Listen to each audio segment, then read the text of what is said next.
Sooritas löögi. Nurgalöök Eesti koondisel, teine nurgalöök. Stepanov! 50. mäng Andrei Stepanovil täna juubelimäng Eesti koondises ja lööb oma esimese värava. 26-aastane Andrei Stepanov, kes eelmisel aastal valiti Eesti parimaks jalgpalluriks. Jah, meie kriitikat võeti kuulda, Andrei nagu oleks kuulnud ja hetke tundus, et kui Andrei kerkis õhku, kõik Liechtensteini mängijad seisid ja vaatasid ja samamoodi vaatasid Eesti sinisärgid ja Andrei täiesti tundus, et vabalt pääses löögile ja lõi maapõrkega selle palli ilusti võrku.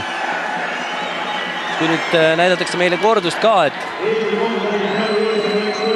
ja Andrei Stepanov väga ilusti sooritas selle löögi alla väravahist paremasse nurka. Ja väravaht tõstis ka seal käed veel üles, et Terehov seda segastada natuke, aga mitte määruste vastaselt, ei tea, mis see väravaht seal on juba maha võetud ja nüüd tuleb mängida pikka rünnakut. Pikk sööt Stepanov Tooperile, pall põrkab, Ooper tõstab üle väravai! Ja Andres Ooper on sellega Eesti koondise särgis läbi aegade kõige edukam väravakütt. 27. värav läks mööda Indrek Selinskis. Härra Nugrutse Eesti koondis juhib ja 2-0 ole mees. Palju õnne, Andres. Andres väga hästi nii-öelda ründaja, kuidas öelda, vaistuga luges ära, et see palli põrge ei ole see, mida kaitse arvab.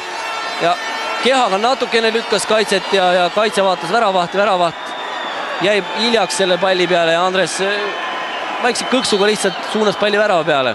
Moskva Torpeedo mängijate koostööna sündis see värav praegu. Jah, Stepanov söötis sinna kaitse tahatsooni ja Andres liikus sinna ja luges hästi seda põrget. Vaatame nüüd uuesti, Stepanov liigub keskele, pilk üles, näeb Andrese liikumist.